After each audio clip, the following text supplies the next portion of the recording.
Hi friends, welcome to my channel. இன்னைக்கு பாத்தீங்களா நம்ம சேனல் மூலமா ஒரு சூப்பரான நான்வெஜ் டேஸ்ட்லயே ஒரு அருமையான தக்காளி சாதம் எப்படி செய்யுதுன்னு பார்க்கலாங்க. அதுக்கு பாத்தீங்களா நான் குக்கர் ஒன்னு எடுத்து வச்சுக்கிட்டேன். குக்கர் நல்லா சூடுபடுத்திக்கலாம். இதுக்கு பாத்தீங்களா 2 குழிக்கரண்டி அளவுக்கு நம்ம ஆயில் சேர்த்துக்கலாங்க. நீங்க கடலை எண்ணெயோ நீங்க விருப்பப்பட்ட எண்ணெய் எது வேணுமாலும் சேர்த்துக்கலாங்க. நான் பாத்தீங்களா ரீஃபண்ட் ஆயில் தான் சேர்த்திருக்கேன். இப்போ இது எண்ணெய் நல்லா காஞ்சி வரட்டும். நம்ம செய்ய போற இந்த தக்காளி சாதம் இன்னைக்கு நான் பிரியாணி அரிசியில தான் நான் செய்ய போறேன். நீங்க வீட்டு அரிசி நார்மலான அரிசியில கூட நீங்க செய்யலாங்க. எதுல செஞ்சாலுமே இந்த தக்காளி சாதம் ரொம்பவே டேஸ்டியா இருக்கும்.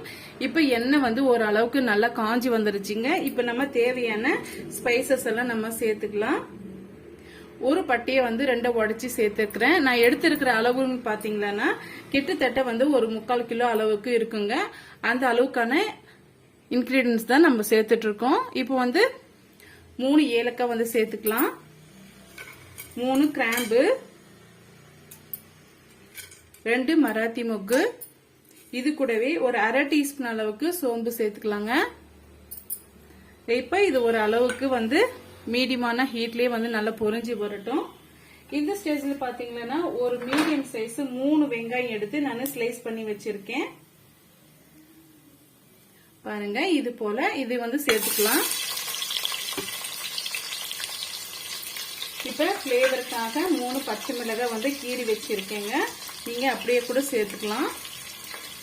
சேர்த்துட்டு ஓரளவுக்கு வெங்காயம் வதங்கி வர வரைக்கும் நம்ம மிக்ஸ் பண்ணி விட்டுக்கலாங்க. பாருங்க வெங்காயம் ஒரு அளவுக்கு நல்லா வதங்கி வந்துருச்சு. இந்த ஸ்டேஜ்ல நம்ம பெரிய டீஸ்பூன்ல 1 டீஸ்பூன் அளவுக்கு நான் இஞ்சி பூண்டு பேஸ்ட் எடுத்து வச்சிருக்கேன். அதை சேர்த்துட்டு நல்லா அந்த பச்சை வாடை போற வரைக்கும் வதக்கி விட்டுக்கலாம். நம்ம செய்யற தக்காளி சாதம் பாத்தீங்கன்னா சிக்கனும் மட்டனும் எதுவுமே சேர்க்காம நான்வெஜ் டேஸ்ட்லயே இருக்குங்க. இது நல்லா வதக்கி விட்டுக்கலாம். பாருங்க நம்ம சேர்த்திருக்க இஞ்சி பூண்டு பேஸ்ட் நல்லா வதங்கி வந்துருச்சு. இந்த ஸ்டேஜ்ல 3 மீடியம் சைஸ் தக்காளி பழம் நான் கட் பண்ணி வச்சிருக்கேன். பெரிய சைஸா இருந்ததுன்னா நீங்க 2 தக்காளி பழம் எடுத்துக்கோங்க, கரெக்டா இருக்கும். சேர்த்துட்டு இது கூடவே ஒரு கைப்பிடி அளவுக்கு புதினாவும் கொத்தமல்லியும் சேர்ந்து ஒரு கைப்பிடி அளவுக்கு நான் கட் பண்ணி வச்சிருக்கேன்.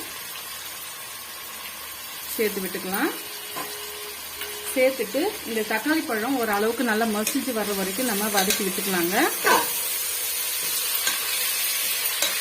எந்த அளவுக்கு தக்காளி பழம் நல்லா மசிஞ்சு வருதோ அந்த அளவுக்கு சாதம் நல்லா நமக்கு ஒரு டேஸ்ட் கொடுக்கும்.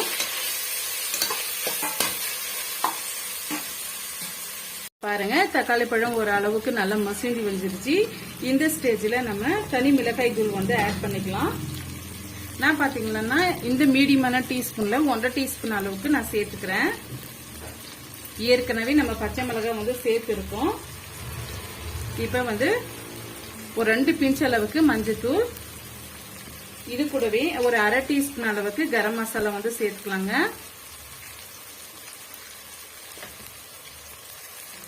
1/2 டீஸ்பூன் அளவுக்கு தனியா தூள் சேர்த்துக்கலாம்.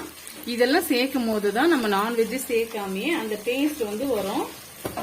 இப்ப தேவையான அளவுக்கு நம்ம உப்பு சேர்த்துக்கலாங்க.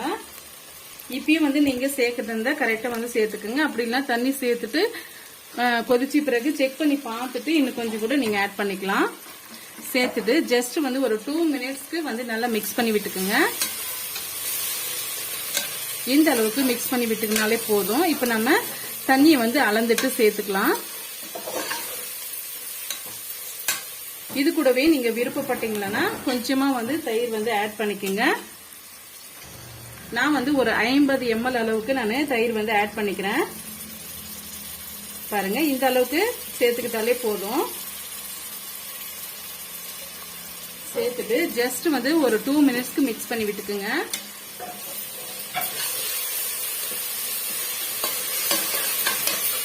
இது மூல தயிர் சேர்க்கும் போது கீழே அடி பிடிக்கிறது இருந்தா கூட நல்லா சரியாயிட்டு வந்துருங்க.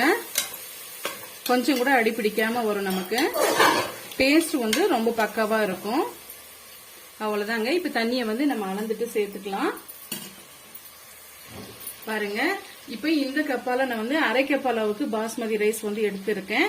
இப்ப நம்ம 1 கப் அளவுக்கு நம்ம தண்ணி வந்து சேர்க்கணுங்க. நார்மல் அரிசிக்கு இது பாஸ்மதி ரைஸ்ன்றதுனால நான் வந்து 3/4 கப் அளவுக்கு தண்ணி சேர்த்துக்கிறேன்.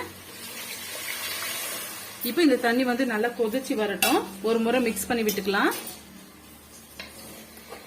இப்ப நீங்க பாஸ்மதி ரைஸ் வந்து ஊற போட்டீங்களா ஜஸ்ட் வந்து ஒரு 20 நிமிஷம் ஊறி வந்தாவே போதுங்க. நல்லா சாஃப்டா நமக்கு அரிசி கிடைக்கும்.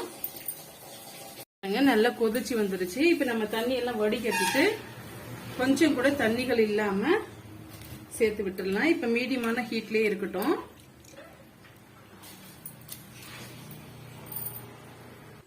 பாருங்க நல்லா வந்து நம்ம மிக்ஸ் பண்ணி விட்டுக்கிட்டோம். இப்ப மீடியமான ஹீட்லயே இருக்கட்டுங்க. இப்ப நம்ம குக்கர் மூடி போட்டு ஒரு விசில் வர வரைக்கும் நம்ம குக் பண்ணி எடுத்துக்கலாம். விசில் வந்த பிறகு நம்ம ஓபன் பண்ணி பார்க்கலாங்க. பாருங்க நல்லா வந்து உதிரி உதிரியா நமக்கு தக்காளி சாதம் வந்து ரெடி ஆயிடுச்சு. இப்ப நம்ம சர்வ் பண்ணிக்கலாம்.